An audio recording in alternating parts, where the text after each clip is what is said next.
Videos देखने के लिए सब्सक्राइब करें जनसत्ता.com, बेल आइकन दबाकर पाएं लेटेस्ट नोटिफिकेशंस। नमस्कार, जनसत्ता में आपका स्वागत है। बंगाल की राजनीति में सिंगूर कितना अहम है, इसका अंदाजा इस बात से लगाया जा सकता है कि ये कहानी स्कूल की किताबों में दर्ज है। ममता बनर्जी सिंगूर के मुद्दे पर सवार होकर ही सूबे के सीएम की कुर्सी तक जा पहुंची है। साल 2001 से सिंगूर में ममता की पार्टी जीत हासिल करती आ रही है, लेकिन अब माहौल थोड़ा बदला है। 2019 के लोकसभा चुनाव में बीजेपी तृणमूल पर भारी पड़ी थी। इन चुनावों में बीजेपी को 46.45% वोट मिले, जबकि तृणमूल को 41.25% वोटों से ही संतोष करना पड़ा।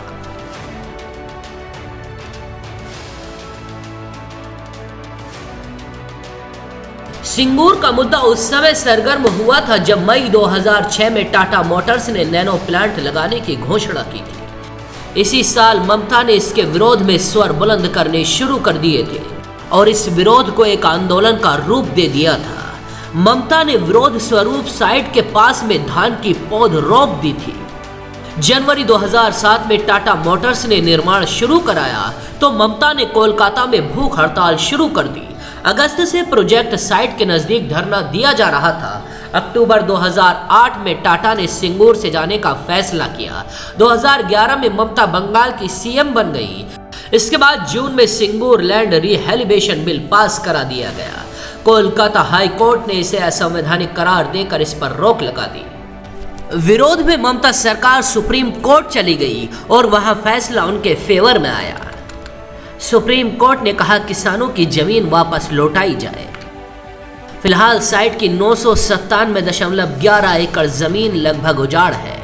नेशनल हाईवे 2 के पास मौजूद एक जर्जर दीवार जरूर बताती है कि कभी यहां नैनो का प्लांट लगाया जाना था। ममता सरकार उन 3,000 से ज्यादा किसानों को 2,000 रुपए महीने के साथ 16 किलो चावल देती है जो भूमि अधिग्रहण से प्रभावित हुए थे। यहाँ के लोगों की तस्वीर और तकदीर ज्यादा नहीं बदली, लेकिन राजनीतिक मोर्चे पर हालात जुदा है। सिंगूर में 10 अप्रैल को वोट डाले जाने हैं। तृणमूल के 89 साल sitting MLA Rabindranath Bhattacharya BJP के खेमे में जा चुके हैं। उम्र का पैमाना बनाकर उनका टिकट ममता ने काट दिया था। तृणमूल ने यहाँ 52 साल के बेचाराम मन्ना को मैदान में उतारा है। उनकी पत्नी को पास ही हरिपाल सीट से टिकट दिया गया है। मन्ना सिंगूर में हुए आंदोलन के दौरान ममता के साथ शिद्दत से जुड़े थे।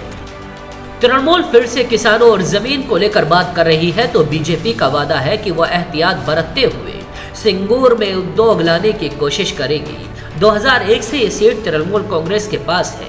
टीएमसी के रविंद्रनाथ भट्टाचार्य लगातार जीत दर्ज करते आए हैं, लेकिन इस बार वो बीजेपी की साइड में है। बीजेपी यहां अपनी जड़ों को लगातार मजबूत करती जा रही है। 2019 में हुगली से सांसद बनी लोकेट चटर्जी ने सिंगूर से 10,000 की बढ़त हासिल की थी। तृणमूल के सिंगूर से उम्मीदवार मन्ना कहते हैं,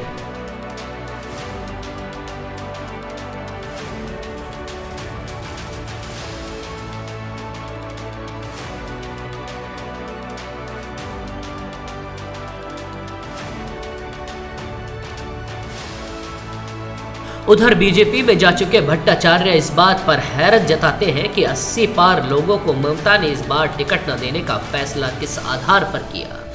इस पैमाने को वो 9 साल पहले पार कर चुके हैं। अब उनकी उम्र 89 साल है। पिछली बार इसे टिकट का आधार क्यों नहीं बनाया गया। उन्हें हैरत इस बात की भी है कि मन्ना परिवार को ममता इतनी तरजीह क्यों दे रही है। उनके मुताबिक कोई और सिंगूर के लिए मुफीद क्यों नहीं हो सकता। फिलहाल सिंगूर हाई प्रोफाइल सीट बन चुकी है। बीजेपी और टीएमसी दोनों ने ही यहां जान झोंक दी है। अब देखना होगा बाजी कौन मारता है। तो ऐसी ही बड़ी खबरों के लिए बने रहिए जनसत्ता के साथ।